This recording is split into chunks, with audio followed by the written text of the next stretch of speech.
Shalom, selamat pagi kepada, ibu-ibu, saudara-saudara kita yang berada di Amerika. Selamat bergabung di dalam, ibadah online Shema Adonai hari ini, Minggu tanggal 28 Januari. Selamat, malam bagi saudara-saudara kita yang ada di Indonesia, dan selamat sore untuk, saudara-saudara kami yang ada di Eropa. Puji syukur kita panjatkan kepada Tuhan Yesus. Kita diizinkan Tuhan untuk kembali mengadakan ibadah online kita di channel Shema Adonai ini. Semata-mata hanya karena kemurahan dan kasih karunia-Nya demi memberitakan kebenaran firman Tuhan yang seluas-luasnya. Kita akan memulai ibadah kita hari ini dengan keyakinan bahwa pertolongan kita datang dari Allah yang telah menjadikan langit dan bumi. Allah yang tidak pernah meninggalkan kita dan kasih karunia-Nya yang tak berkesudahan sampai selama-lamanya. Amin. Kiranya Tuhan ada bersama-sama di tengah kita di sepanjang ibadah kita hari ini, dan dari awal, pertengahan hingga akhir ibadah kita hanya namanya saja yang dimuliakan. Serta kiranya Roh Kudus saja yang memimpin kita supaya hati kita hanya tertuju kepada Tuhan. Dan kiranya juga hati, jiwa, pikiran kita juga menyerap perkataan dan firman yang akan kita dengar hari ini. Serta Tuhan akan melindungi kita semua dari kuasa si jahat yang mau mengganggu jalannya ibadah serta jaringan internet kita. Sebelum memulai ibadah kita hari ini, kita akan mengawali dengan mengangkat pujian yang berjudul Bangkit Serukan Nama Yesus, yang akan dibawakan oleh Ibu Murni dari Jerman. Silakan Bu Murni. Salam saudara-saudara yang kekasih dalam Tuhan. Saya percaya kita semua tentu bersuka cita, bukan? Hari ini sebentar kita akan mendengar firman-Nya, memuji Tuhan. Baik, saya mau mengajak semua di sini untuk siapkan hati. Mari kita memuji Tuhan ya. Sebelumnya saya membaca kitab Mazmur pasal 23 ayat 4 ya.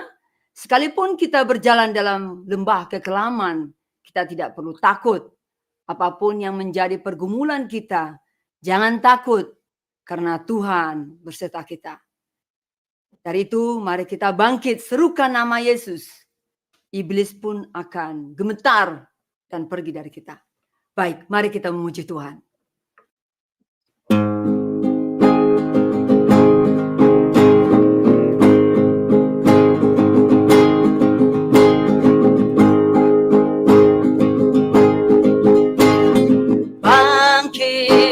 Serukan nama Yesus,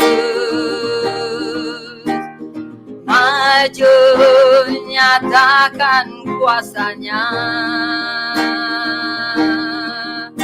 Kita buat iblis gemetar, kalahkan tipu dayanya dengan kuasa namanya. Mari kita bangkit, maju, serukan nama Yesus. Maju, nyatakan kuasanya. Kita buat iblis gemetar, kalahkan tipu dayanya dengan kuasa namanya. Sekali lagi, bangkit, serukan nama Yesus. Maju, nyatakan kuasanya.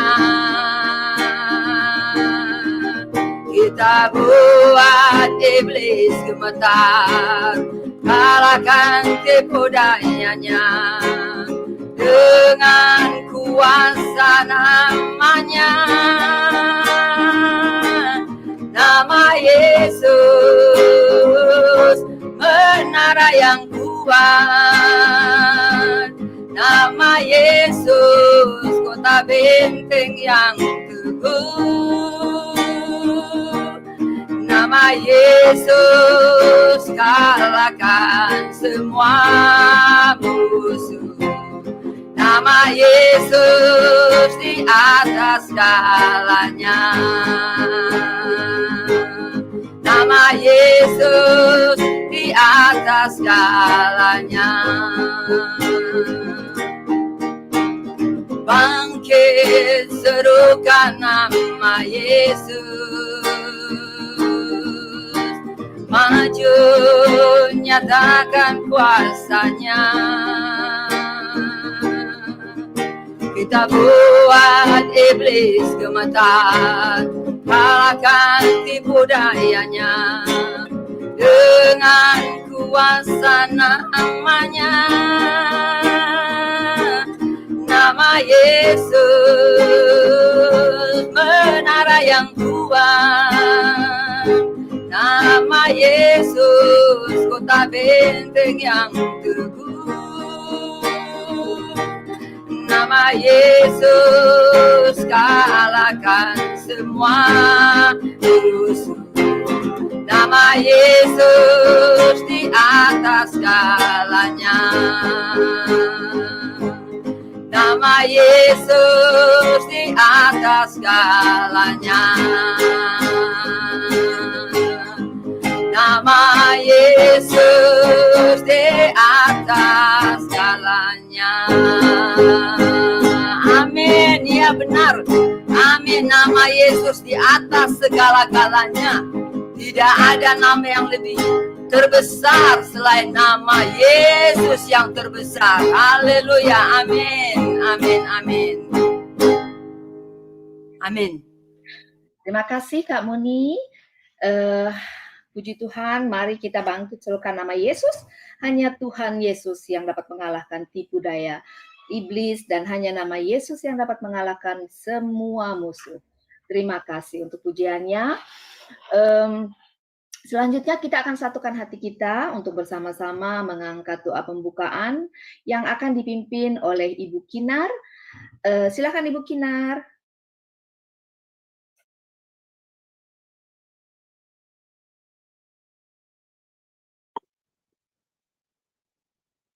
Mari kita satukan hati kita untuk memulai ibadah pada malam hari ini.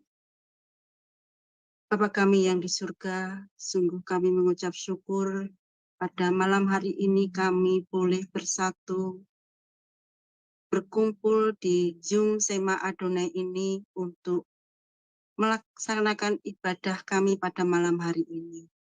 Kiranya Tuhan memberkati, menolong, memimpin kami, dan menaruh roh-Mu di dalam setiap kami untuk kami bisa menerima firman-Mu yang akan disampaikan oleh Bapak Pendeta Dr. Daniel Palungan.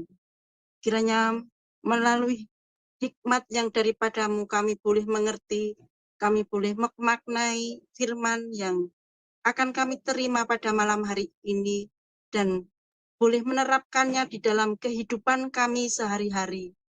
Sehingga di dalam kehidupan kami boleh menjadi pewarta Injil-Mu, menjadi garam dan terang bagi sesama kami. Kami boleh melaksanakan apa yang menjadi kehendak Tuhan dalam hidup kami. Tuhan, kami juga memohon kiranya Engkau sendiri yang akan melancarkan internet yang kami pakai di dalam ibadah pada malam hari ini, baik yang ada di New York, Amerika, maupun yang ada di Jerman, dan juga kami yang ada di Indonesia ini, dari Sabang sampai Merauke. Tuhan, kiranya Engkau lancarkan, dan sehingga pada malam hari ini kami boleh melaksanakan ibadah online dengan baik dan lancar. Tuhan, kami menyerahkan hidup kami di dalam kuasa-Mu, di dalam pimpinan dan penyertaan-Mu.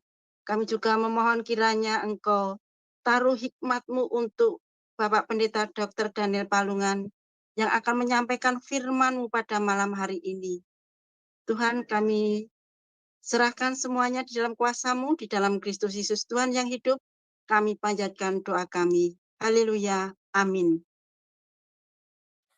Amin. Terima kasih Ibu Kinar. Baiklah, untuk selanjutnya kita akan menyenangkan hati Tuhan dengan pujian berikut, yaitu Suci, Suci, Suci yang akan dibawakan oleh saudari kita, Ibu Nur.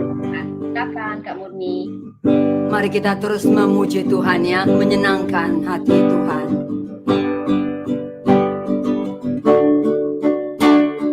Suci, suci, suci, Tuhan Maha Kuasa.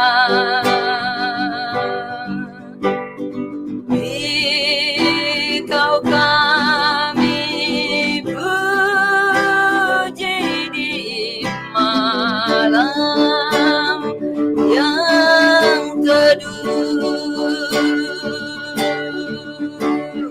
Suci, suci, suci, murah dan perkasa, Allah Tritunggal, agung namamu. Suci, suci, suci, Kamu kudus tersungkur di depan tatamu, memberi mahkotanya. Segenap malaikat sujud menyembahmu, Tuhan yang ada selama-lamanya. Suci, suci, suci, walau tersembunyi, walau yang berdosa datang wajahmu, Kau tetap yang suci, tiada terimbangi. Kau Maha Kuasa, murni kasih.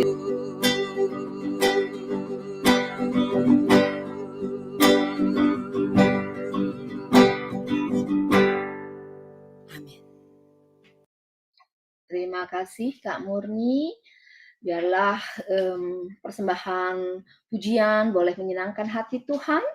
Dan sebelum kita masuk ke dalam firman Tuhan, mendengarkan firman Tuhan, kita akan masuk kepada pujian yang mengantar firman kita, yaitu jiwaku terbuka. Kiranya kasih Bapa dari surga akan turun dan tercurah bagi kita melalui firman yang akan kita terima hari ini.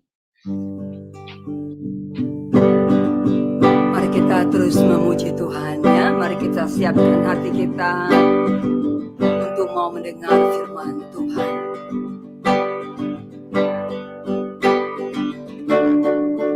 Jiwaku terbuka untukmu Tuhan, selidiki, nyatakan segala perkara,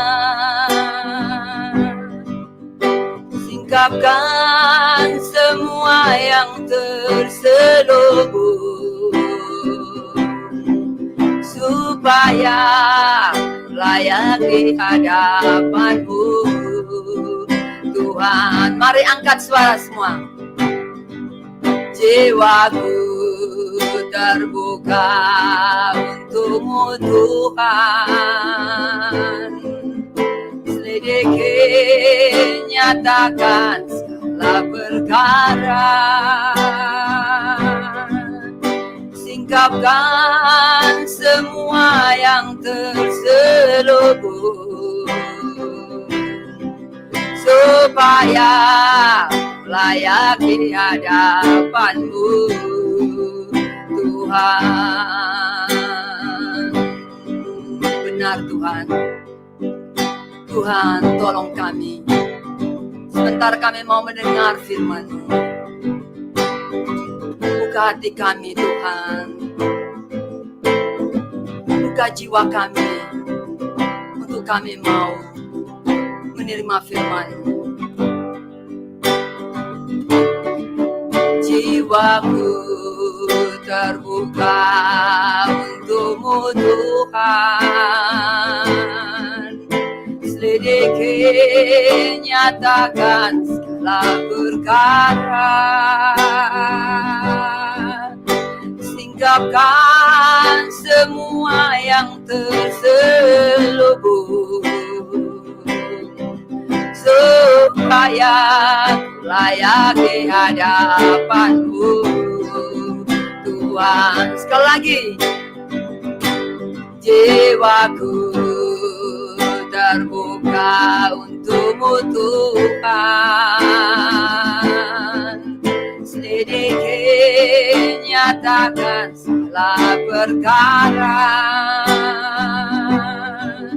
singkapkan semua yang terselubung, supaya ku layak di hadapan-Mu, Tuhan. Supaya ku layak di hadapan-Mu, Tuhan. Terima kasih Bapa, Engkau baik. Terima kasih, terima kasih Tuhan.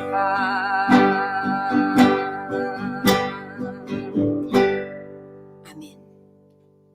Amin, terima kasih Kak Murni. Kiranya Allah Bapa membukakan mata hati telinga pikiran kita, supaya kita boleh belajar tentang kebenaran firman Tuhan, dan yang sebentar lagi kita akan dengar dari Bapak Pendeta kami, Bapak Daniel Pulungan, Doktor Ministry, dan biarlah juga Tuhan yang berada di tengah-tengah kita dan turun mencurahkan kasih-Nya bagi kita, hikmat bagi kita, pengertian dan kerendahan hati yang akan disampaikan oleh Bapak Pendeta firman kali ini. Silahkan Pak Pendeta Daniel Pulungan, kami persilahkan. Makasih Bu Yanti. Mari sidang jemaat kita berdoa. Bapa Surgawi, Bapa yang penuh kasih dan kemurahan, Bapa yang kami panggil di dalam nama Tuhan Yesus Kristus. Pada malam ini kami mengucap syukur karena Tuhan memberikan kepada kami kesempatan untuk sekali lagi boleh bersekutu bersama-sama, memuji menyembah Tuhan, dan juga untuk mendengarkan firman-Mu. Makasih Tuhan berkenan mendengarkan puji-pujian, ungkapan isi hati, buah bibir kami kepada Tuhan pada malam ini. Dan sekarang Bapa, kami akan membuka hati kami untuk mendengarkan firman-Mu. Berbicaralah dan ajarlah, tegurlah, tuntunlah kami, supaya selama kami hidup di tengah-tengah dunia ini, dapat senantiasa menyukakan hati-Mu. Kami berdoa, kami sambut firman Tuhan dalam nama Yesus. Haleluya. Amin. Nah, Bapak Ibu, saudara-saudara yang terkasih di dalam Tuhan, ibadah itu sesuatu yang sudah kita lakukan secara rutin di dalam kehidupan kita. Bukan hanya sekali seminggu, tetapi beberapa kali di dalam seminggu, bahkan ada yang setiap hari. Ya, lebih lagi ada yang 2 kali dalam sehari. Jadi kata ibadah itu sudah begitu akrab dalam kehidupan kita dan juga di dalam praktek kehidupan kita. Nah, oleh karena itu maka topik yang saya sampaikan pada malam ini bukan topik yang baru, tetapi saya mau supaya kita sungguh-sungguh memahami ibadah itu dari sudut pandang Alkitab, sehingga kita tidak terjebak di dalam rutinitas kegiatan aktivitas yang rutin, tetapi sungguh-sungguh kita dapat memahami ibadah itu, dan dengan demikian kita juga dapat memperlakukan hidup kita ini sebagaimana yang diharapkan Tuhan melalui ibadah itu. Nah, nats yang saya pilih juga bukan nats yang baru, yang asing, tetapi nats yang sudah begitu sering kita baca, ya.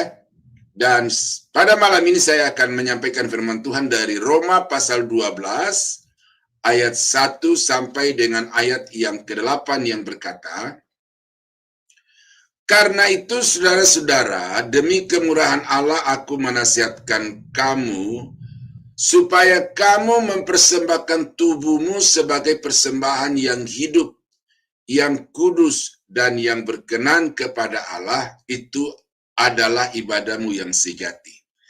Janganlah kamu menjadi serupa dengan dunia ini, tetapi berubahlah oleh pembaharuan budimu, sehingga kamu dapat membedakan manakah kehendak Allah, apa yang baik, yang berkenan kepada Allah, dan yang sempurna. Berdasarkan kasih karunia yang dianugerahkan kepadaku, aku berkata kepada setiap orang di antara kamu, janganlah kamu memikirkan hal-hal yang lebih tinggi daripada yang patut kamu pikirkan, tetapi hendaklah kamu berpikir begitu rupa sehingga kamu menguasai diri menurut ukuran iman yang dikaruniakan Allah kepada kamu masing-masing. Sebab sama seperti pada satu tubuh kita mempunyai banyak anggota, tetapi tidak semua anggota itu mempunyai tugas yang sama. Demikian juga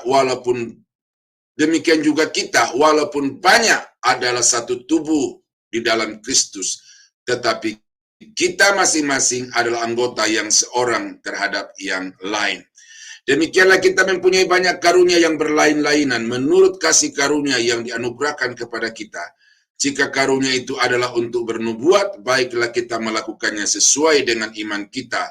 Jika karunia untuk melayani, baiklah kita melayani. Jika karunia untuk mengajar, baiklah kita mengajar. Jika karunia untuk menasihati, baiklah kita menasihati. Siapa yang membagi-bagikan sesuatu, hendaklah ia melakukan dengan hati yang ikhlas. Siapa yang memberi pimpinan, hendaklah ia melakukannya dengan rajin. Siapa yang menunjukkan kemurahan, hendaklah ia melakukan dengan sukacita. Nah, saudara-saudara, saya harus membaca dari ayat 1 sampai dengan ayat yang ke-8, karena itu sebuah konsep yang utuh yang tidak boleh dipisah-pisahkan satu dengan yang lain, tidak boleh diputus-putus, karena terlalu sering saya dengar itu hanya pada ayat 1 dan ayat yang kedua.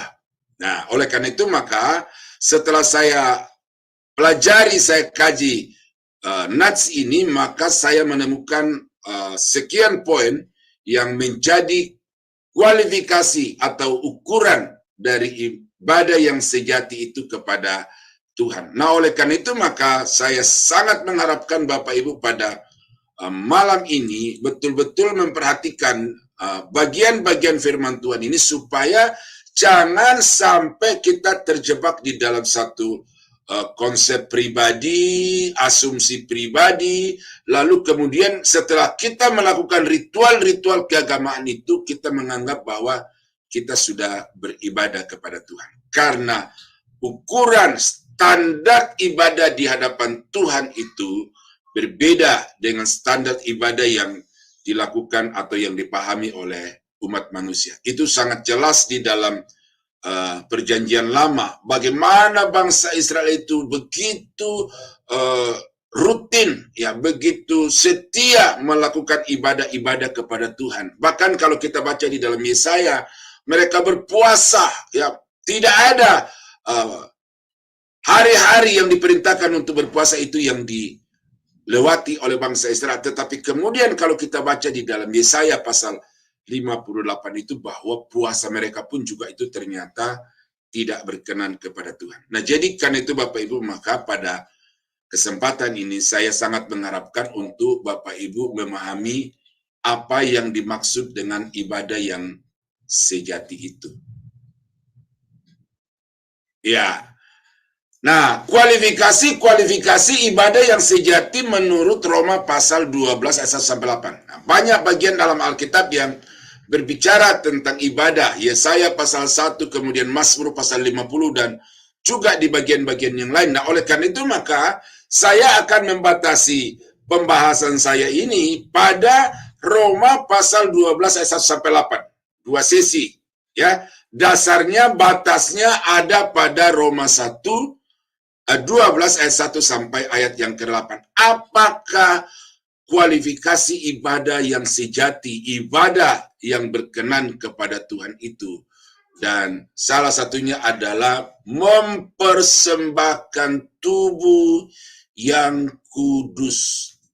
Mempersembahkan tubuh yang kudus. Ayat 1. Karena itu, saudara-saudara, demi kemurahan Allah aku menasihatkan kamu, supaya kamu mempersembahkan tubuhmu sebagai persembahan yang hidup dan yang kudus dan yang berkenan kepada Allah. Nah, saya mau tekankan kepada hidup yang kudus. Karena seringkali orang datang di gereja secara tetap pada jadwal-jadwal ibadah, tidak absen di dalam 1 tahun, aktif beribadah, tetapi kemudian di dalam kehidupan sehari-hari dia tidak menjaga kehidupan yang standar, yang sesuai dengan kualifikasi Allah, yaitu hidup kudus. Nah, tentu ini saudara, pemahaman atau maksud yang diutarakan Paulus di dalam ayat ini itu berlatar belakang kepada pola ibadah daripada bangsa Israel, yang mereka dapat mempersembahkan korban-korban bakaran kepada Tuhan, baik yang terdiri dari sapi, lembu, kambing, domba, atau juga hewan-hewan yang lainnya. Itu semua harus melalui satu seleksi yang ketat, supaya apa yang mereka persembahkan kepada Tuhan itu adalah hewan-hewan yang memang pantas, hewan yang sesuai dengan kriteria yang telah ditetapkan oleh Allah. Karena itu kalau saudara baca di dalam Maleakhi pasal 1, pasal 2 di situ, kita melihat bahwa ada binatang-binatang yang tidak boleh dipersembahkan kepada Tuhan. Bukan jenisnya, tetapi kualitas binatang itu. Tidak boleh pincang, tidak boleh picek, tidak boleh cacat. Pokoknya harus mempersembahkan hewan yang sempurna. Dan kalau kita baca di dalam Injil Matius, maka ada panitia tertentu yang ditugaskan oleh imam-imam, ahli-ahli Taurat, orang Farisi, untuk memeriksa setiap hewan yang dibawa ke bait Allah untuk dipersembahkan. Namun sangat disayangkan bahwa orang-orang itu kemudian menyimpangkan, menyelewengkan tugas itu dengan maksud untuk memenuhi atau untuk mencapai tujuan pribadi di dalam kehidupan dan pelayanan mereka, yaitu mencari keuntungan pribadi. Itu sebabnya ketika Yesus masuk ke dalam bait Allah itu, di halaman bait Allah itu dia jumpai pedagang-pedagang, penukar-penukar uang yang sudah korup, lalu dia jungkir balikan semua meja-meja penukar uang itu, dan semua hewan-hewan yang ada di situ dilepaskan, oleh karena Yesus melihat bahwa para petugas, para imam-imam itu tidak lagi murni untuk mencari yang terbaik dari hewan yang akan dipersembahkan, tetapi mereka mau mempergunakan kedudukan, jabatan, dan status mereka itu untuk memeras umat demi memperkaya diri sendiri. Nah, jadi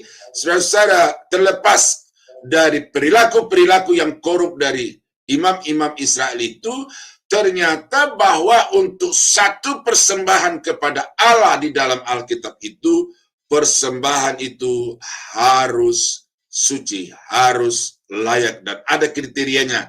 Saudara baca itu di dalam kitab Imamat. Nah, karena itulah maka Paulus setelah dia beralih dari kepercayaan lama yaitu agama Yahudi, penganut Yudaisme yang begitu ketat, yang Alkitab mengatakan begitu sempurna sikap dan pendiriannya terhadap hukum Taurat itu, dia berpaling kepada Yesus. Dan sekarang dia mengajarkan kepada jemaat itu, dia berkata, jangan lagi mempersembahkan hewan sebagai korban bakaran, tetapi persembahkanlah tubuhmu sebagai korban persembahan yang hidup dan yang kudus. Nah, ini penting Bapak Ibu, bahwa kehadiran kita di gereja itu secara tubuh itu memang pada satu sisi kelihatannya baik. Tetapi kehadiran tubuh saja di gereja itu belum cukup. Karena itu harus ada jiwa di gereja, harus ada hati di gereja. Karena kalau kita melihat di dalam kehidupan bangsa Israel, ibadah-ibadah mereka itu, Matius pasal 15, Yesus berkata bahwa bangsa ini memuliakan aku dengan bibirnya, tetapi hatinya jauh daripadaku. Itu dikutip dari surat atau tulisan Nabi Yesaya. Jadi kehadiran kita di gereja itu harus totalitas, meliputi tubuh, jiwa, dan roh. Dan khusus untuk tubuh yang hadir di gereja itu, kita harus perhatikan bahwa kita harus memelihara, menjaganya di dalam kesucian dan kekudusan, sebab hanya dengan tubuh yang kudus yang dipersembahkan kepada Allah yang dapat berkenan kepada Tuhan. Nah, kata kekudusan itu bukan hanya pada hari saat ibadah itu. Ya, saya dengar dari dosen misi dari Korea yang datang mengajar di sekolah di mana saya kuliah dulu, lalu kemudian kami beberapa kali ada satu aktivitas yang tersendiri lepas dari lembaga di mana kami terlibat bersama-sama. Dia katakan bahwa di Korea itu ada satu ketetapan dan sudah menjadi kebiasaan di Korea bahwa setiap orang Kristen di Korea, terutama pendeta-pendeta apalagi, pada malam minggu tidak boleh melakukan hubungan suami istri karena mereka harus menguduskan diri untuk besok hari Minggu dan pelayanan.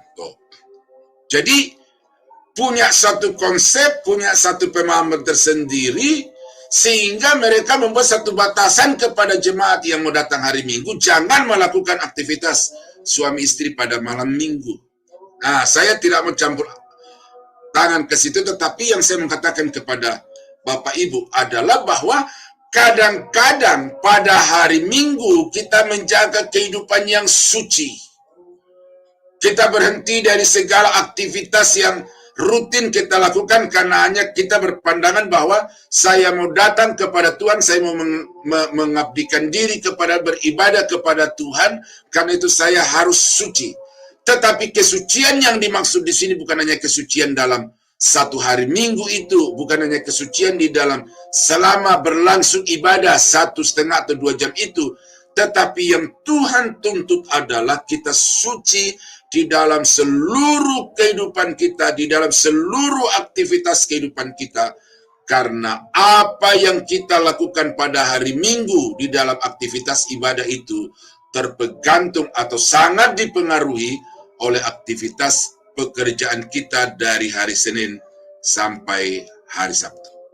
Jadi saudara, ini sangat penting supaya saudara melihat bahwa semua hari itu kita harus menjaga hidup kita di dalam kesucian dan kekudusan, karena tanpa kekudusan seorang pun tidak berkenan kepada Tuhan. Nah, di dalam 1 Tawarik 16 ayat 29 berkata, berilah kepada Tuhan kemuliaan namanya, bawalah persembahan dan masuklah menghadap Dia, sujudlah menyembah kepada Tuhan dengan berhiaskan kekudusan. Ya, berhiaskan kekudusan bukan hanya merupakan sikap tubuh pada jam ibadah, tetapi di dalam seluruh aktivitas kehidupan kita itu kita harus menjaga kekudusan. Mengapa Tuhan menolak puasa Israel di dalam Yesaya pasal 58? Karena dikatakan mereka memang tidak makan, tidak minum, mampu untuk menahan lapar, menahan haus, tetapi mereka tetap memperlakukan budak-budak atau pegawai-pegawai mereka itu secara tidak mengenal batas perikemanusiaan. Mereka menahan hak-hak orang-orang miskin. Mereka menahan hak-hak karyawan-karyawan mereka. Bahkan dikatakan mereka bertengkar, mereka berkelahi. Dan oleh karena itu, aktivitas tidak makan, tidak minum, itu sama sekali tidak berpengaruh di hadapan Tuhan. Karena yang Tuhan minta bukan hanya tidak makan dan tidak minum, tetapi yang Tuhan minta adalah seluruh aspek kehidupan kita itu harus berperilaku secara kudus, secara suci, secara benar di hadapan Tuhan. Puasa bukan sekedar menunda makan, tetapi puasa adalah satu kesempatan di mana kita dapat berbuat sesuatu kepada orang-orang yang tidak beruntung di dalam hidup ini secara ekonomi.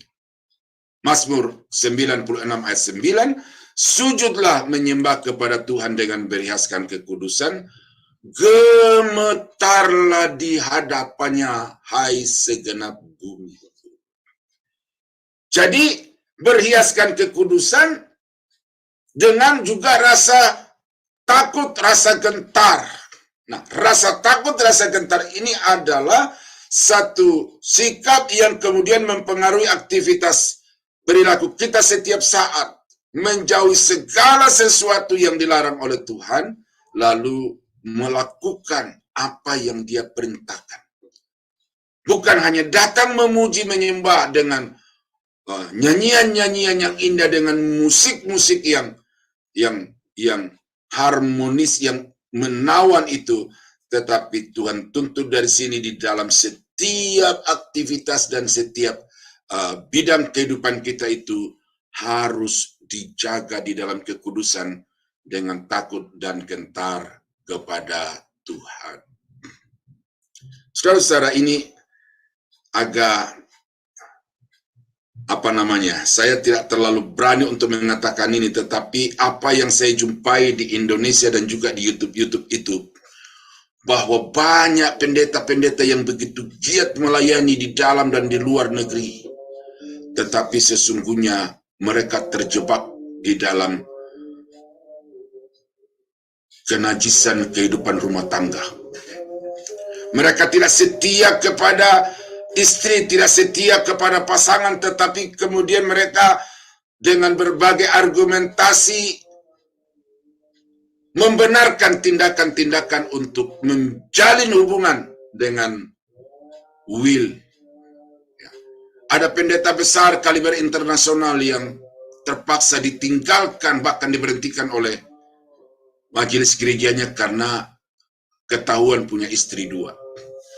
Ada gereja yang lain yang seorang pendeta yang dipercaya untuk menjadi pimpinan satu wilayah dari gereja itu, tetapi istrinya kena sakit kanker dan memang sudah tidak mampu lagi untuk melaksanakan tugas sebagai istri terhadap suami, lalu suaminya itu kemudian melakukan satu hubungan dengan adik dari istrinya itu. Lalu kemudian dipanggil oleh gereja, lalu gereja disuruh pilih, mau dipecat atau mengundurkan diri. Akhirnya dia pilih untuk mengundurkan diri. Nah, jadi saudara-saudara, ini orang-orang yang mau tampil di hadapan jemaat itu seolah-olah mereka adalah malaikat, tetapi tidak ada rasa takut, tidak ada rasa gentar. Karena itu mereka seenaknya memperlakukan kehidupan rumah tangga yang Alkitab katakan harus dijaga kesucian dan kekudusannya. Di dalam Ibrani pasal 12 itu, bahwa jagalah kekudusan rumah tangga itu, karena tanpa kekudusan orang tidak mungkin berkenan kepada Tuhan. Nah, di dalam 1 Korintus 6 ayat 19-20, atau tidak tahukah kamu bahwa tubuhmu adalah bait Roh Kudus yang diam di dalam kamu, Roh Kudus yang kamu peroleh dari Allah, dan bahwa kamu bukan milik kamu sendiri, sebab kamu telah dibeli dan harganya telah lunas dibayar. Karena itu muliakanlah Allah dengan tubuhmu. Nah, jadi saudara-saudara, Paulus berkata, persembahkanlah tubuhmu sebagai persembahan yang hidup dan yang kudus, karena tubuh kita ini sudah dibeli dengan harga mahal oleh Yesus Kristus dengan darahnya. Allah telah menaruh rohnya di dalam kehidupan kita supaya rohnya itu berkuasa, berdaulat, dan memimpin kehidupan kita.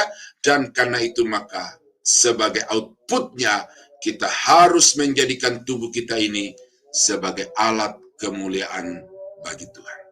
Ya, pergunakanlah anggota-anggota tubuh bukan lagi sebagai senjata kelaliman, tetapi pakailah sebagai senjata kebenaran. Nah, saudara-saudara kekasih dalam Tuhan, ini perlu kita ada pada satu periode zaman yang semuanya serba bebas, semuanya serba sekuler. Dan karena itu saudara mesti hati-hati ya. Ini dulu orang berkata barat ya, Eropa yang kehidupannya sudah tidak bermoral lagi, tetapi ternyata sekarang ini dunia manapun yang namanya free love, free sex itu sudah melanda semua wilayah di permukaan bumi ini. Bahkan tokoh-tokoh agama, agamawan pun, rohaniawan pun, itu ternyata mereka mempraktekkan perilaku hidup bebas secara seksual itu. Nah, ini hanya satu itu yang saya soroti, tapi nanti di dalam banyak bisnis ya, di dalam banyak aktivitas pekerjaan, seringkali juga kita tahu tetapi kita melakukan hal-hal yang tidak sesuai dengan perintah Tuhan. Nah, kemudian kita datang beribadah, kemudian kita datang melayani Tuhan di gereja. Apakah pelayanan, apakah ibadah itu akan menyenangkan Tuhan?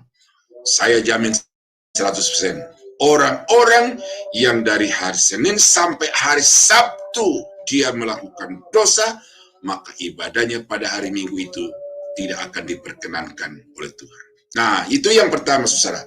Bahwa ibadah yang sejati adalah ibadah yang dilakukan dengan berlandaskan kepada kehidupan yang suci. Ya. Bukan hanya pada satu hari Minggu, atau bukan hanya pada jam ibadah hari Minggu, tetapi sepanjang minggu, 7 kali 24 jam dalam seminggu, kita harus memelihara kehidupan yang suci. Nah, yang kedua, apa kualifikasi ibadah yang berkenan kepada Tuhan itu? Meninggalkan keduniawian. Ya, di dalam ayat yang kedua bagian A, janganlah kamu menjadi serupa dengan dunia ini.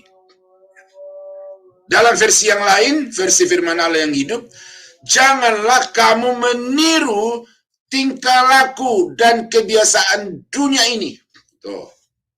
Jadi ada perilaku, konsep berpikir, cara hidup dari orang-orang dunia yang harus ditinggalkan oleh orang-orang yang mau beribadah kepada Allah supaya ibadahnya itu diperkenankan. Karena kalau dia masuk gereja, dia masuk ibadah dengan terus pikirannya diliputi dengan konsep-konsep dunia, perilakunya adalah perilaku-perilaku dunia, maka betapapun semarak ibadahnya, betapapun fasilitas ibadahnya itu mengagumkan luar biasa, maka ibadahnya itu tidak bernilai, tidak berharga di mata Tuhan. Karena hanya ibadah dari orang-orang yang meninggalkan keduniawian yang ibadahnya diperkenankan oleh Tuhan. Ya. Saya kira di mana saja, ya. Ini bukan rahasia umum bahwa banyak gereja-gereja dirintis, didesain bukan untuk memuji memuliakan Tuhan sesungguhnya, tetapi untuk membangun kerajaan bisnis. Sudah tahu pola bisnis bagaimana supaya bisa berkembang, maka buat grup-grup supaya modalnya bertambah, supaya sumber daya manusianya boleh juga bertambah, agar dengan demikian bisa menghasilkan keuntungan yang lebih besar. Bukan ke gereja-gereja di dunia sekarang juga sudah mengambil pola itu dengan saling membangun sebuah kelompok, satu grup-grup gereja, dan mereka mendesain ibadah pelayanan-pelayanan mereka itu bukan ibadah yang God center, tetapi ibadah yang people center, ya, yang berpusat kepada manusia, yang menyenangkan manusia, supaya gereja itu dapat disenangi dan kemudian dapat memberikan keuntungan secara finansial.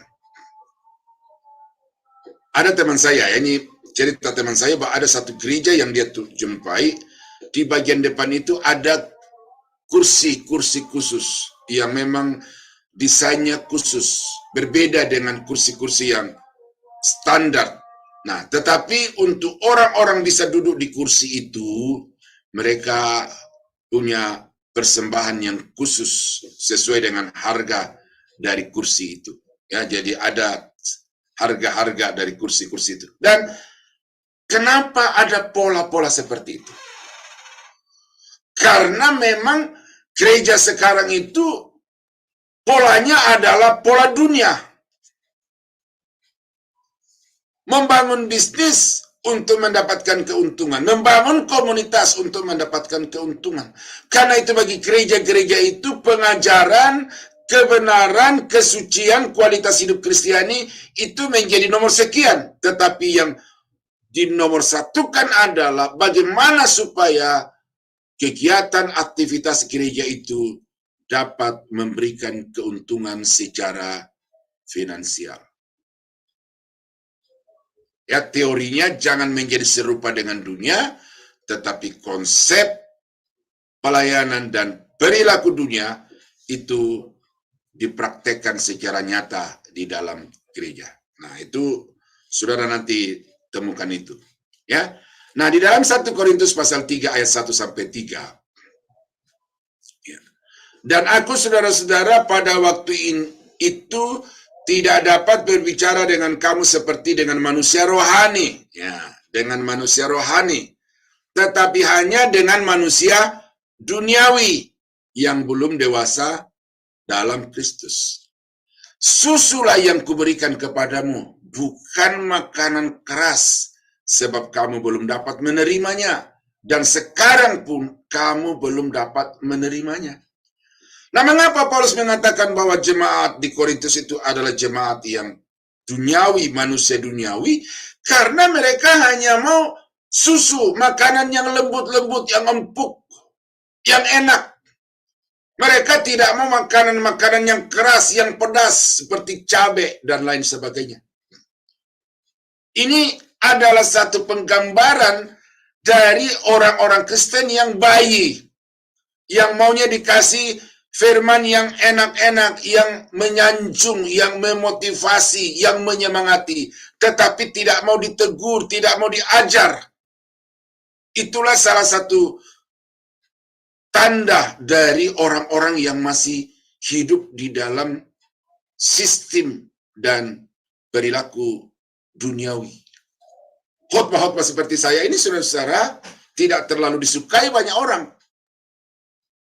Karena itu yang muncul itu adalah pengkhotbah-pengkhotbah yang motivator-motivator yang pandai untuk mengolah kata, pandai untuk mengolah situasi, sehingga ketika mereka berbicara maka jemaat menjadi terpukau. Tetapi saya perhatikan itu yang mereka sampaikan bukan firman Allah, tetapi yang disampaikan itu adalah filosofi, kebenaran-kebenaran filosofis, bukan kebenaran teologis. Nah, ketika muncul orang yang menyampaikan firman Tuhan yang keras, maka jemaat itu menjadi kaget, terpental oleh karena tidak kuat untuk menerima ajaran-ajaran yang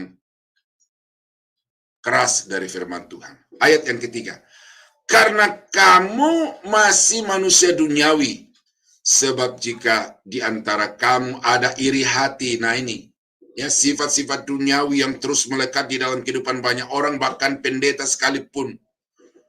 Ya, pendeta-pendeta yang saling bermusuhan, pendeta-pendeta yang saling bertikai, pendeta-pendeta yang saling menghancurkan. Ya, beberapa waktu yang lalu ada pendeta yang ambil bulldozer dan merobohkan gereja yang ada di sebelahnya. Ya, entah apapun alasannya, itu adalah satu sikap yang dapat disimpulkan sebagai satu tindakan dari sikap arogansi, sikap mau menang sendiri dan tidak peduli dengan orang lain, iri hati. Ya, manusia duniawi itu tidak senang melihat orang senang, tetapi dia senang melihat orang susah. Susah melihat orang senang. Ya, itu adalah orang-orang duniawi, dan itu juga ada di kalangan gereja, kalangan pendeta-pendeta. Ada perselisihan. Ya, bukankah hal itu menunjukkan bahwa kamu manusia duniawi dan bahwa kamu hidup secara manusiawi? Paulus berkata, kalau kamu berkata aku dari kelompok golongan Apolos, aku dari golongan Kefas atau Petrus, aku dari golongan Paulus. Lalu Paulus di dalam bagian itu berkata, siapakah Paulus, siapakah Apolos? Kami hanyalah manusia-manusia biasa. Kami menabur dan menanam dan menyiram, tetapi yang memberi pertumbuhan ialah Tuhan. Karena itu bukan yang menanam dan menyiram yang penting, tetapi Tuhan yang memberi pertumbuhan. Nah, jadi kita melihat bahwa jemaat di Korintus ini masuk di dalam kategori jemaat duniawi, di jemaat manusiawi, oleh karena mereka itu masih mengkotak-kotakan diri di dalam organisasi gereja, di dalam kepemimpinan orang-orang tertentu. Di Indonesia ada pendeta pengikut jemaat pengikut Niko, ada jemaat pengikut Erastus, ada jemaat pengikut Gilbert dan lain sebagainya. Ya tidak salah saudara-saudara, tetapi kemudian karena begitu fanatiknya orang itu kepada pimpinannya, lalu kemudian kehilangan persekutuan, kehilangan relasi harmonis dari jemaat-jemaat yang lain, maka sungguh itu merupakan perilaku yang duniawi, jemaat yang masih manusiawi. Saya kalau ke daerah-daerah, saudara, ditanya oleh banyak pendeta, adanya dari gereja mana? Saya bilang dari GBI.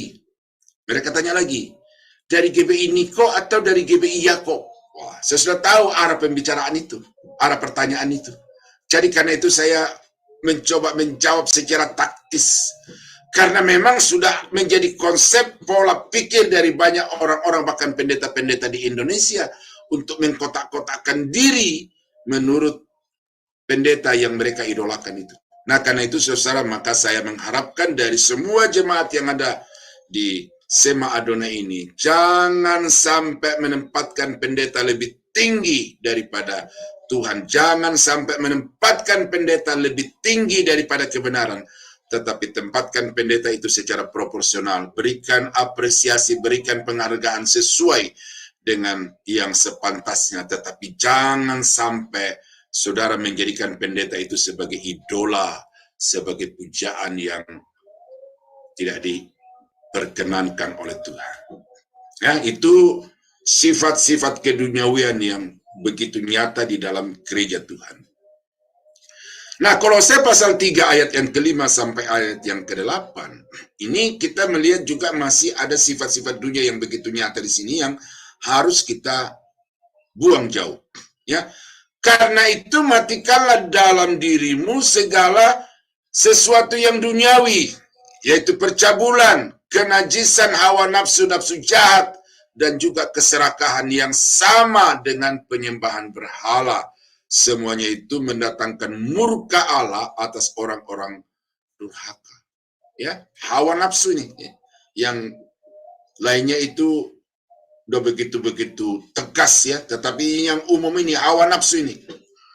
Banyak orang-orang Kristen yang tanpa sadar dikendalikan oleh hawa nafsu, termasuk kalau datang ibadah itu datang untuk mengeksploitasi Tuhan demi kepentingan diri sendiri.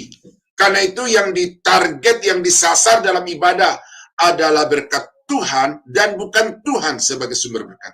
Itu adalah orang-orang Kristen yang dikendalikan oleh hawa nafsu.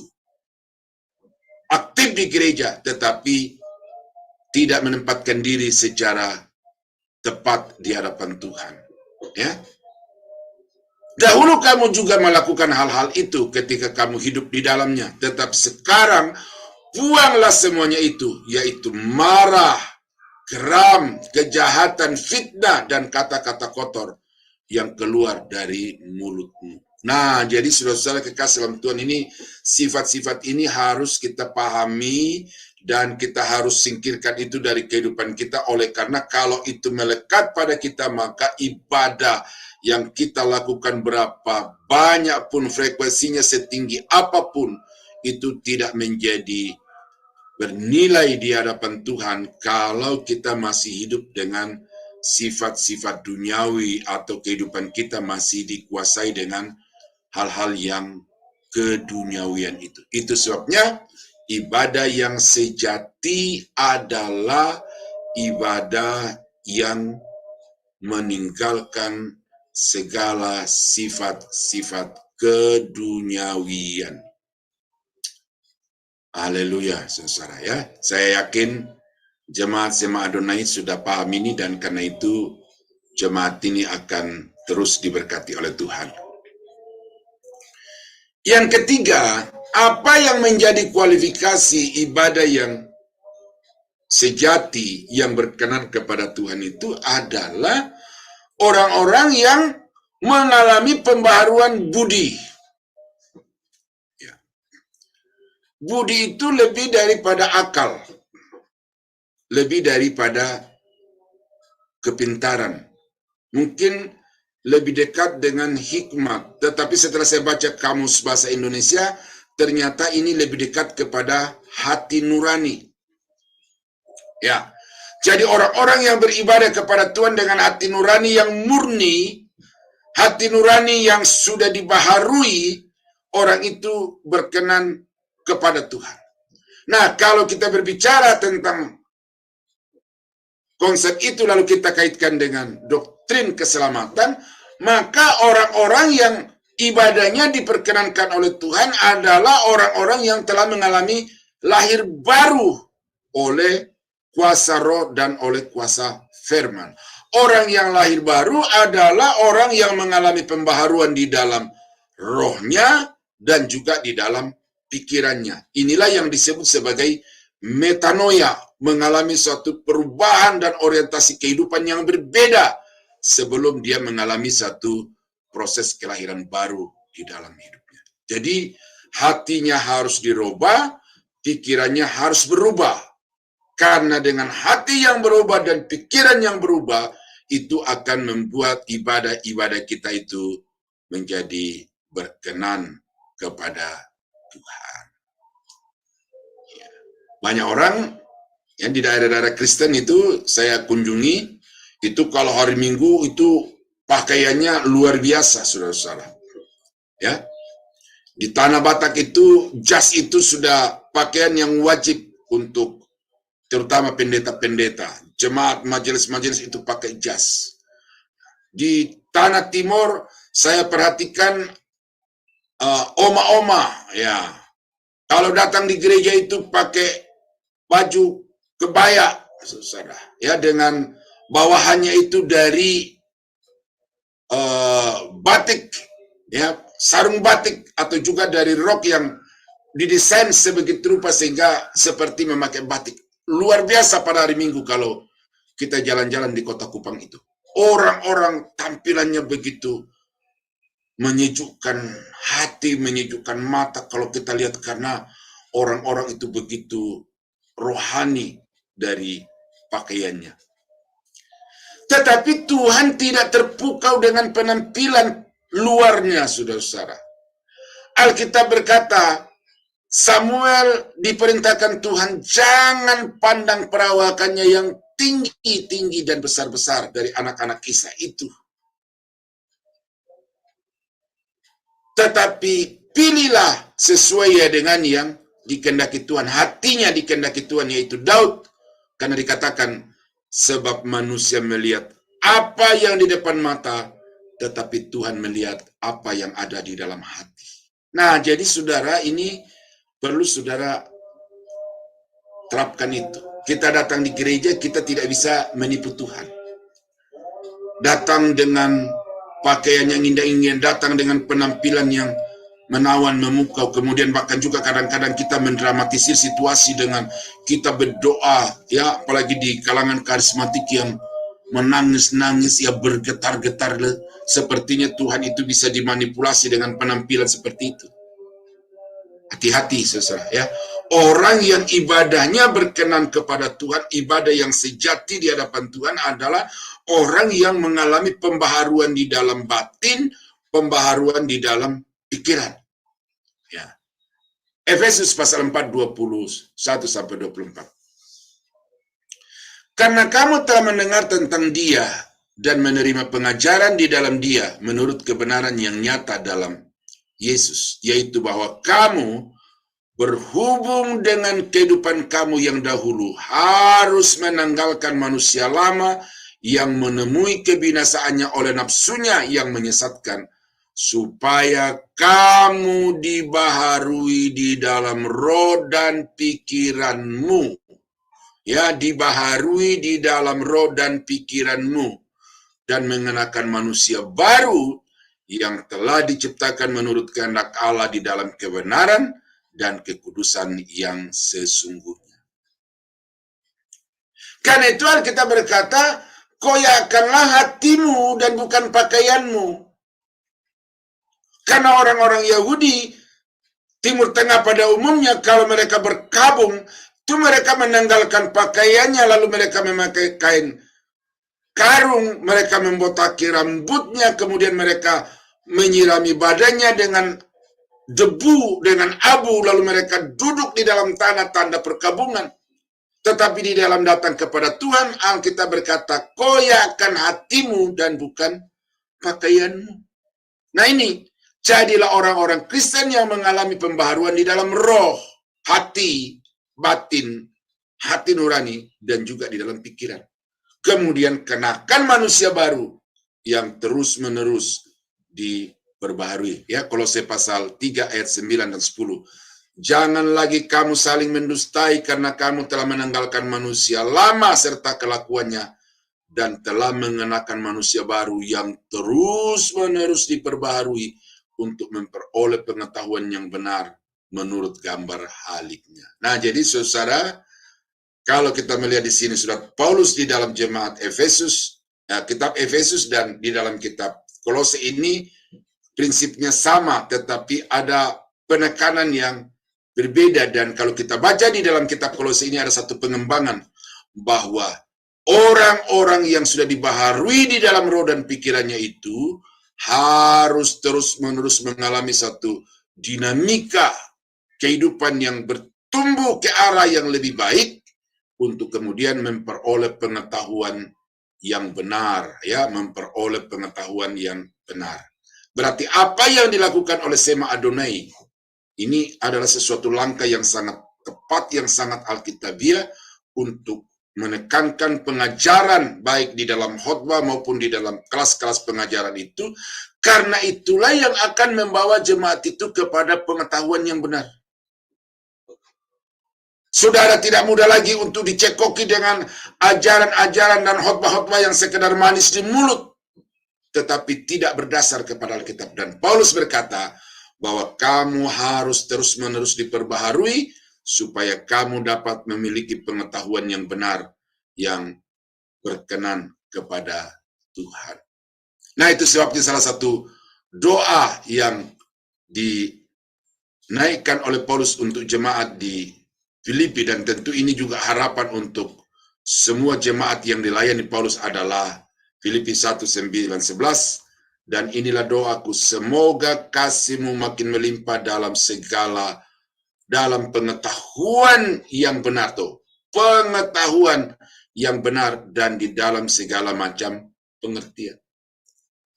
Jadi orang-orang Kristen itu, saudara-saudara, supaya ibadahnya berkenan kepada Tuhan, ibadahnya sejati di hadapan Tuhan, maka ibadah-ibadah itu juga harus berlandas kepada pengetahuan yang benar, pengertian yang benar. Jangan kita sekedar ikut-ikutan, tetapi kita melakukan segala sesuatu dengan pemahaman yang benar, dengan tujuan yang benar, supaya dengan itu maka ibadah-ibadah kita dapat diperkenankan Tuhan. Dengan memiliki pengetahuan yang benar, pengertian yang benar itu, maka kamu dapat memilih apa yang baik, kamu dapat hidup suci, hidup tak bercela menjelang hari kedatangan Kristus. Dengan itu kamu bisa berbuah kebenaran yang dikerjakan oleh Yesus Kristus untuk kemuliaan, memuliakan dan memuji Allah. Nah, jadi saudara-saudara kekasih dalam Tuhan, ini sangat penting bahwa ibadah pelayanan kita kepada Tuhan itu, tubuh itu memang harus terlibat. Tetapi apa yang dikerjakan oleh tubuh itu adalah output atau produksi dari apa yang ada di dalam pikiran dan apa yang ada di dalam hati kita. Itu sebabnya perubahan yang terjadi di dalam tubuh harus merupakan refleksi dari perubahan yang terjadi di dalam roh dan di dalam pikiran kita.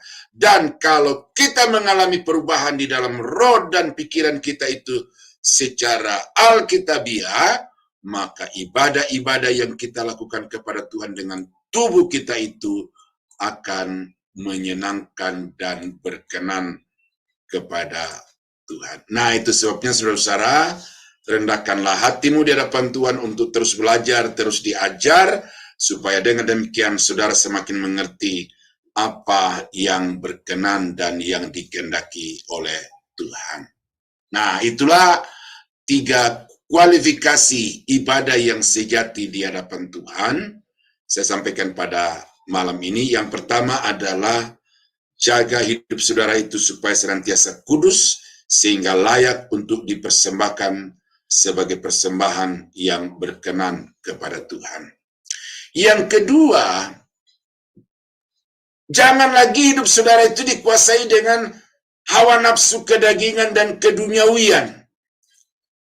Tetapi biarlah hidup saudara itu dikuasai, dikendalikan oleh Roh Kudus, sehingga apa yang saudara lakukan di hadapan Tuhan itu tidak untuk kepentingan diri sendiri, tidak menurut konsep pribadi, tetapi menurut kehendak Allah untuk kemuliaan Allah. Ya, jangan dikuasai hawa nafsu, tetapi terus-menerus dibawa pimpinan Roh Kudus. Dan kemudian yang ketiga, saudara harus mengalami pembaharuan di dalam roh dan di dalam jiwa saudara.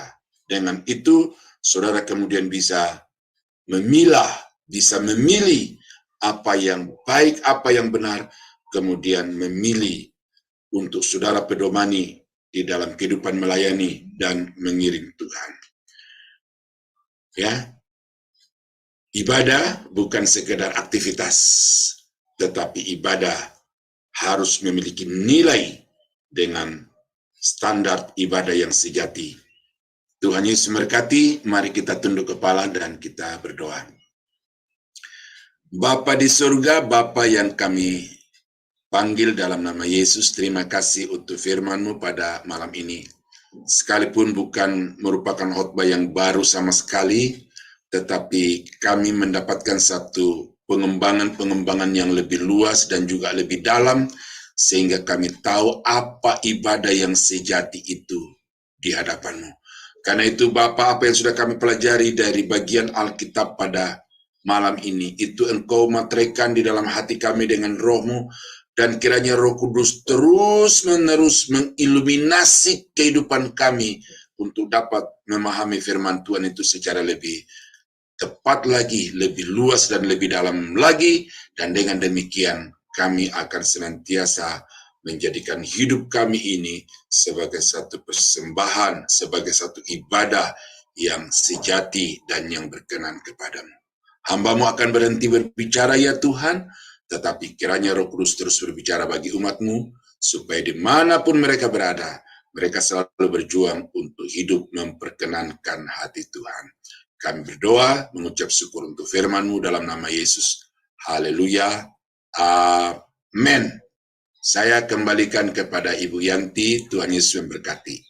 Amin, amin. Terima kasih untuk kebenaran firman yang kita terima dari Bapak Pendeta kami, Bapak Daniel Palungan. Terima kasih Bapak untuk firman yang sungguh-sungguh memberkati kami. Ya, mari saudara-saudara sekalian, kita mengalami perubahan budi dalam hidup kita, dan biarlah ibadah kita boleh berkenan di hadapan Tuhan, di hadapan Bapa di surga, dengan menjaga kekudusan, dengan meninggalkan keduniawian dan mengalami perubahan budi, yaitu dengan lahir baru. Terima kasih Bapak Pendeta. Baik, berikutnya kami akan memandangkan pengumuman Shema Adonai yang akan disampaikan oleh Ibu Aling. Silahkan Ibu Aling. Ya, baik, terima kasih Ibu Yanti. Saya akan membacakan persembahan kami ya, Bapak Ibu. Ya, persembahan dapat diberikan melalui Bank BCA dengan nomor rekening 7890232871 atas nama Petra AXXC XXXXXXX dengan contoh sebagai berikut. Beri kode angka 7 di akhir nominal. Contoh, 20.000 menjadi 20007. Selanjutnya, untuk renungan pagi Shema Adonai, itu diadakan setiap hari ya Bapak Ibu sekalian, mulai dari hari Senin sampai dengan Sabtu, dimulai dari jam 5.30 pagi, dan dilayani oleh hamba-hamba Tuhan yang sangat memberkati. Dan untuk renungan pagi Shema Adonai pun, ini hanya diadakan di channel Cahaya Firman dan juga channel Omihen ya Bapak Ibu. Demikian juga ibadah online kami yang sekarang berlangsung. Dan juga renungan pagi dari Bapak Gembala kami sendiri, yaitu Pak Daniel, setiap hari Jumat 1 kali dalam seminggu. Jadi Bapak Ibu sekalian, bagi yang ingin mengikuti ibadah online kami dan renungan pagi kami, harap mensubscribe channel dari Cahaya Firman dan juga Sola Scriptura. Terima kasih Bapak Ibu atas perhatiannya. Tuhan berkati. Amin. Terima kasih Ibu Aling untuk pengumumannya. Berikutnya kita akan mengangkat doa syafaat, ucapan syukur untuk firman Tuhan yang baru saja kita terima.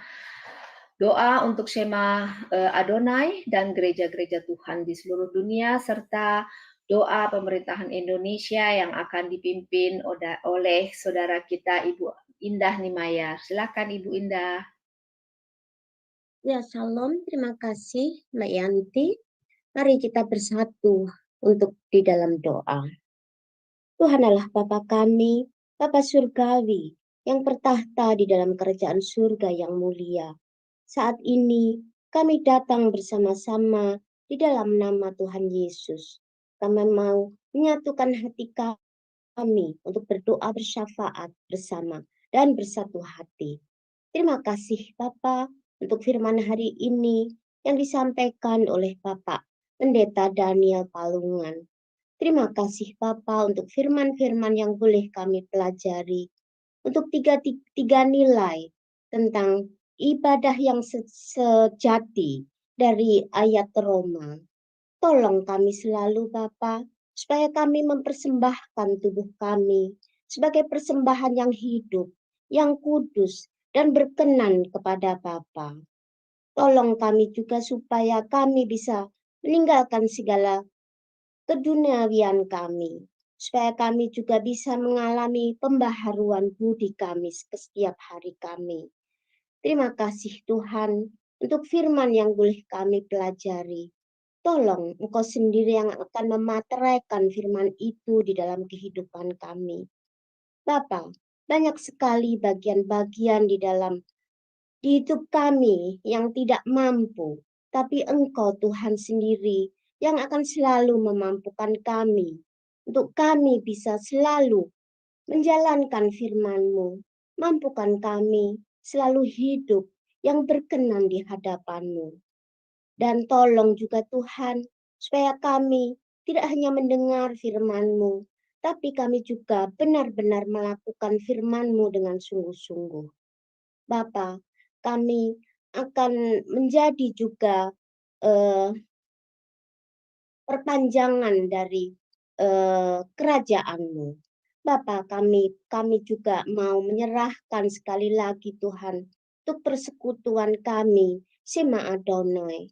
Bapa pakai Sema untuk menjadi perpanjangan tangan-Mu, sehingga makin banyak jiwa-jiwa yang diselamatkan melalui penyampaian dari Bapak dan Ibu Gembala kami. Berkati kami satu persatu, juga yang terlibat di dalam pelayanan dari Sema Adonai. Banyak berkat bagi orang juga Tuhan. Bapa, kami juga mau menjadi mesbah doa bagi bangsa kami Indonesia. Bapak akan memberikan perlindungan. Bapak akan memberikan berkat-Mu sebagai bangsa yang kami cintai juga. Bapak, tolong Bapak. Bapak yang akan memberikan perlindungan dan berkat-Mu bagi bangsa kami. Dan pertolongan Bapak akan selalu ada di dalam pemerintahan kami Indonesia. Dan untuk Bapak Presiden dan Wakil Presiden yang akan dipilih nanti, untuk bulan depan Tuhan, Bapak akan mempersiapkan untuk kami. Tolong supaya Presiden, Wakil Presiden, pemerintah pusat, dan di daerah yang terpencil juga, kiranya Tuhan akan memberkati mereka satu persatu, baik jasmani dan kerohanian mereka. Berikanlah mereka hikmat, arif, dan jujur. Dan Bapa akan menjauhkan bangsa kami dari roh-roh pemecah belah, sehingga bangsa kami bisa merasakan hidup yang aman, damai, dan sentosa.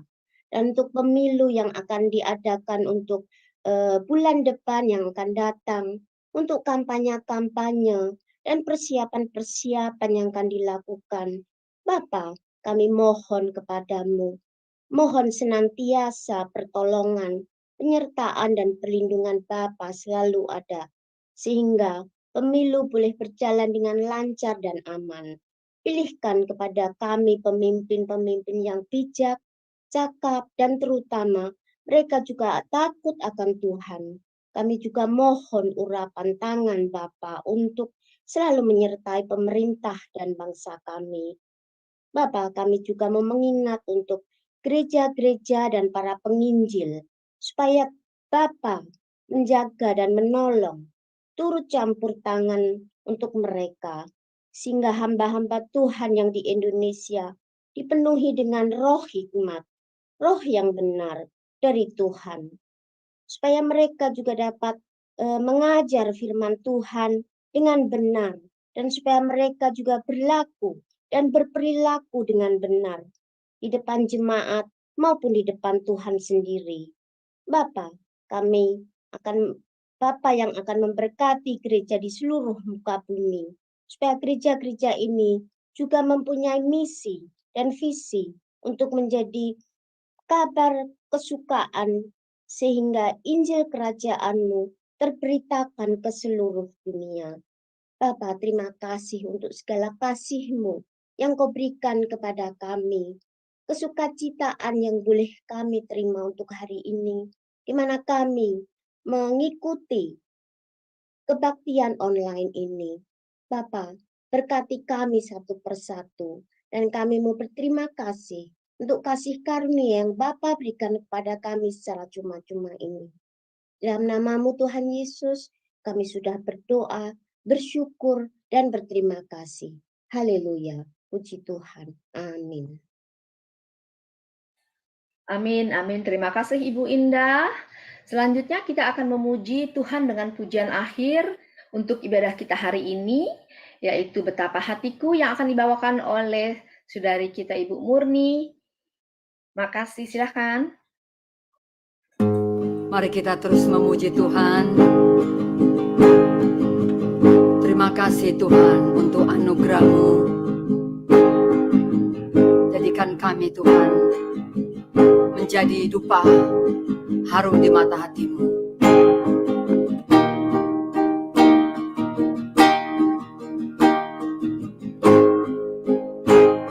Betapa hatiku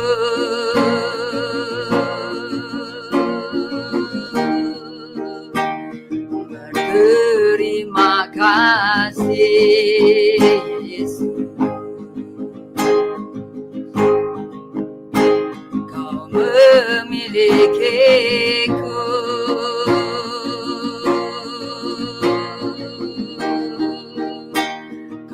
pengasihiku.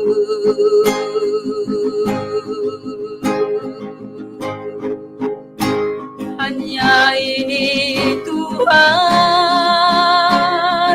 persembahanku, segenap hidupku, jiwa dan ragaku,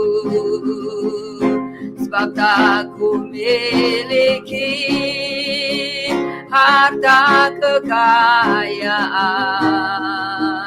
yang cukup berarti untuk ku persembahkan.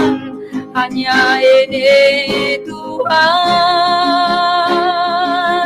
permohonanku, terimalah Tuhan persembahanku, pakailah hidupku sebagai alatmu seumur hidupku.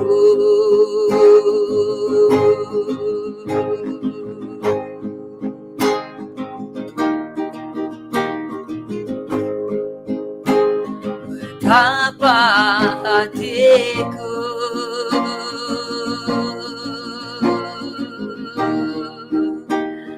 berterima kasih, Yesus.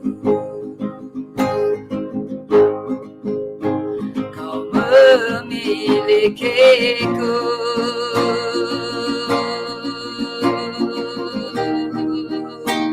Kau mengasihiku.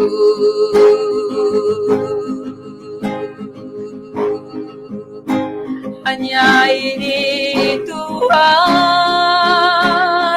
persembahanku, segenap hidupku, jiwa dan ragaku, sebab tak ku miliki harta kekayaan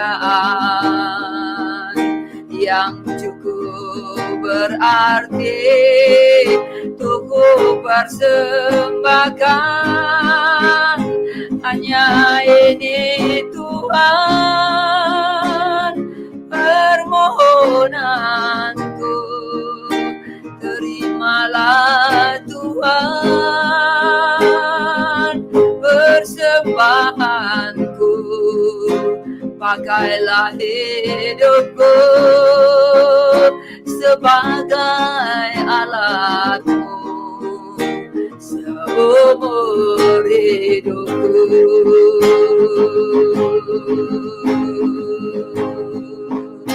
Hanya ini Tuhan permohonanku, terimalah Tuhan persembahanku, pakailah hidupku sebagai alatmu seumur hidupku.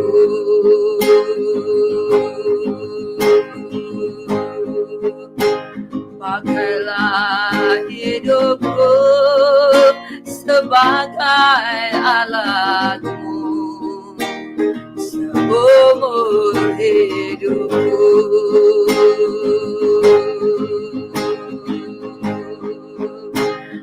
Pakailah hidup kami sebagai alatmu seumur hidup kami.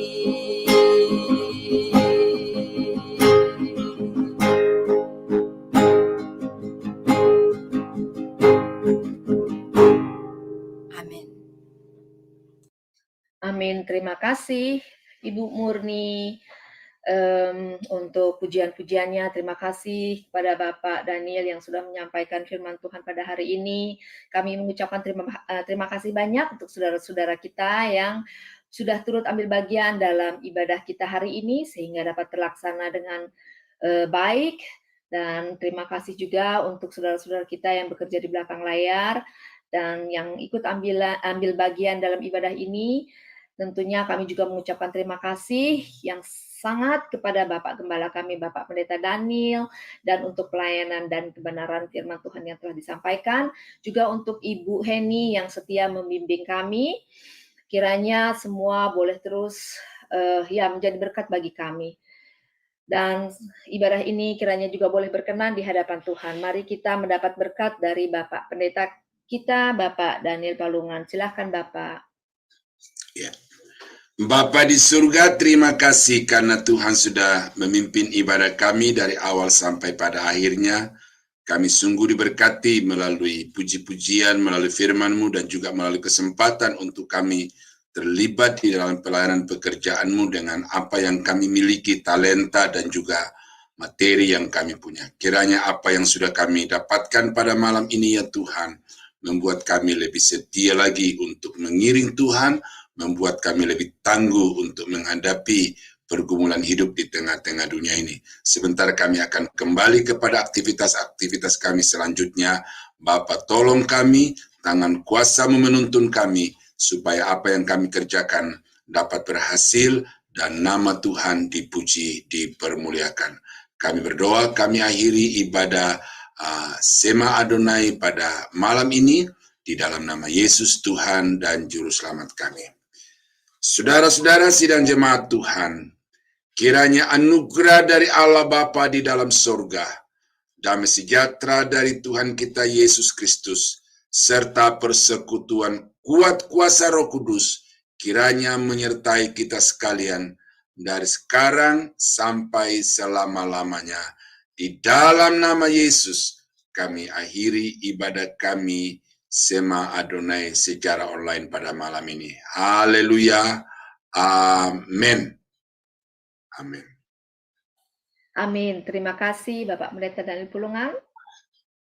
Dan kita akhiri ibadah kita hari ini. Kiranya Tuhan memberkati setiap langkah dan perjalanan kita. In your presence